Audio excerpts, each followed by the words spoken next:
Long before the maps were drawn and the rivers given names, there was a kingdom called Ijoma. It was a wide, sun-baked land where baobab trees stood like ancient guardians and red earth clung to the feet of farmers and warriors alike. And in the center of it all ruled King Ibrahim the Unbending. He was called that not only because he never lost a battle, but because he never bent, not to enemies, not to elders, not even to the gods. It was said that when he was born, he came out with his fists clenched. By the time he was 30, his armies had conquered 3 neighboring lands. By 40, even the wind seemed to step aside when he walked. His palace doors were carved with scenes of his victories. His throne was raised so high that those who approached him had to crane their necks just to see his face. And kneeling was forbidden. Only the weak kneel, the king would say, his voice deep as thunder. Only those who fear bow their heads. So in Ijoma, no one knelt. Not before elders. Not before shrines. Not even in grief. People bowed stiffly from the waist, but their knees never touched the ground. And the earth remembered. One year, the rains did not come. At first, no one worried. The people of Ijoma were used to waiting. The sky liked to test their patience. But then the river thinned. The wells whispered instead of sung. Mothers walked farther each morning for water. Farmers pressed their palms into soil that cracked like broken pottery. The priest went to the king. "My lord," they said carefully, "the gods of sky and soil are displeased." The king leaned back on his towering throne. Displeased? With whom? The priests exchanged looks. With pride. The king laughed. "Then let the gods come and fight me themselves." And he dismissed him. At the edge of the kingdom lived an old turtle. No one knew how long he had been there. Some said he was older than the first hut ever built in Ijoma. Some said he had once spoken to mountains. He lived beside a shrinking pond under a crooked acacia tree. Children sometimes threw pebbles at him for sport. He never hurried. He never snapped. He simply watched. When the pond finally dried into a shallow bowl of mud, the turtle did not panic. He began walking. Slowly. Steadily. Toward the capital. It took him many days. He crossed fields of brittle maize, past women carrying empty calabashes, and walked through villages where even laughter had grown thin. People stared at him. "Where is that old thing going?" they muttered. But the turtle did not answer. He kept walking until he reached the palace gates. The guards burst into laughter when they saw him. "Are you lost, Grandfather Shell?" one mocked, tapping the turtle's back with his spear. "I have come to see the king," the turtle said calmly. The guards doubled over. "You? Yes. For what?" "To save him." The laughter stopped. His voice, steady, certain, that made the guards uneasy. Still laughing, but softer now, they carried him inside as entertainment. The court was full that day. Chiefs, warriors, traders, all gathered to discuss the worsening drought. When the guards placed the turtle on the polished floor, murmurs spread like ripples. King Adinka leaned forward. "What is this?" "A turtle who claims he can save you, my lord." The court erupted in laughter. The king's eyes narrowed. "Speak, creature. You have amused me already. Perhaps you may amuse me further." The turtle blinked slowly. "I did not come to amuse you." Silence fell. "You are thirsty," the turtle continued.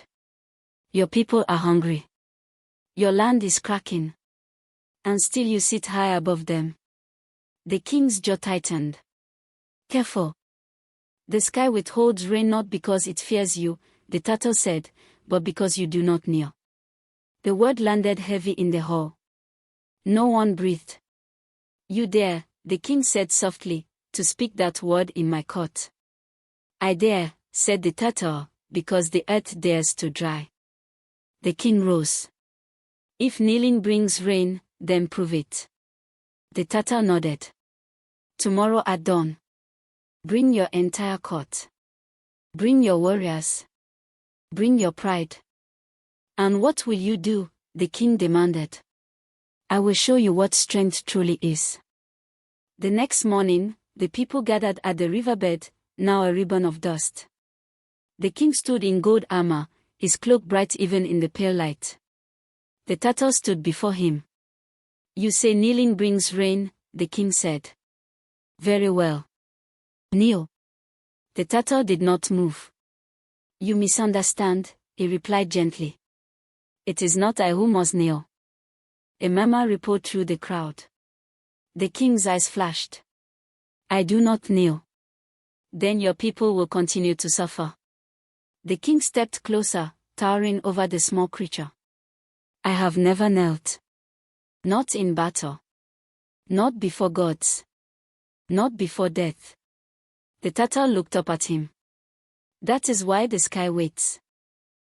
Let me tell you something, the Tatar said. The king scoffed. You think a story will move me? It moved the mountains once. The crowd leaned in. Long ago, the Tatar began, there was a great tree who believed its height made it eternal. It mocked the grass for bending in the wind. You are weak, it said. You bow to every breeze. One day a storm came. The grass bent low, pressing itself to the earth. But the tree stood stiff and proud. The wind snapped it in half. The Tatar paused. The grass rose again when the storm passed. Silence settled heavy. You compare me to grass, the king said coldly. I compare you to a man who mistakes stiffness for strength. The Tatar turned away from the king and faced the crowd. Who here has lost crops? He asked. Hands rose. Who here has walked miles for water? More hands. Who here has buried hope this season? Even the warriors lowered their heads. The Tatar then did something no one expected. He knelt. Slowly. Deliberately. His old legs bent, and his shell touched the dust. He pressed his forehead to the cracked riverbed. I kneel, he said softly, not because I am weak. I kneel because I belong to the earth. A breeze stirred. It was faint, but it was there. The people shifted uneasily. The Tatar lifted his head and looked at the king. Your strength has protected them from enemies, he said. But who will protect them from your pride? The king's chest rose and fell. He looked at his people. He saw the thin faces. The hollow eyes. The children too tired to cry. He saw fear, not of enemies, but of him. And something cracked, not in the earth. In him. What if I kneel, he asked quietly, and nothing happens? Then you will have learned humility, the Tatar said. And that alone will save you. The king's hands trembled. He had faced spears without fear. But this felt like stepping off a cliff. Slowly, as if moving through water, he removed his crown. Gasps filled the air. He set it down in the dust. Then, before his army, his chiefs, his entire kingdom, King Adinka bent his knees. They touched the earth. A sound escaped the crowd, a mixture of shock and something like relief. The king lowered his head. I am not above the soil that feeds me, he said, voice breaking. If I have been proud, forgive me. The word held its breath. At first, nothing happened. The sun hovered. The air was still. And then, a single drop. It landed on the king's shoulder. Another fell onto the Tatar's shell. Then another. The sky opened. Rain poured like drums in celebration. The people shouted and laughed and cried as water soaked the dust. The riverbed drank deeply. The king remained kneeling as rain washed his face. And for the first time in his life, he felt light. When the storm softened to a gentle drizzle, the king rose, not to stand above his people, but among them. He lifted the Tatar gently. "You have humbled me," he said. "No," the Tatar replied. "You humbled yourself." From that day forward, kneeling was no longer forbidden in Ijoma.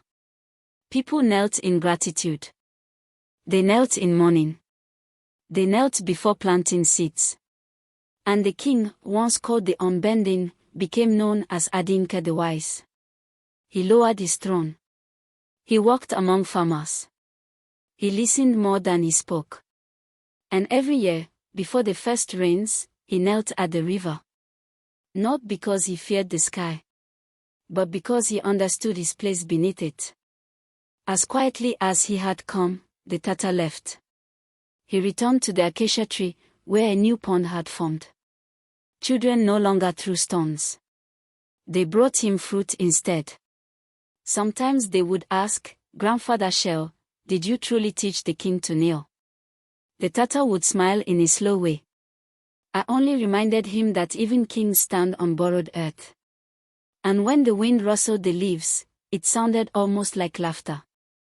Years later, when King Adinka grew old, he told his grandson, "Power that cannot bend will break. And if ever you forget," he added, "find a Tatar." And so the story traveled, from firesides to marketplaces, from grandmothers to wandering storytellers. Because sometimes the smallest creature carries the heaviest truth. And sometimes, the greatest act of strength, My grandson, listen is to closely. kneel. You must learn to observe before you act. Patience is your greatest ally.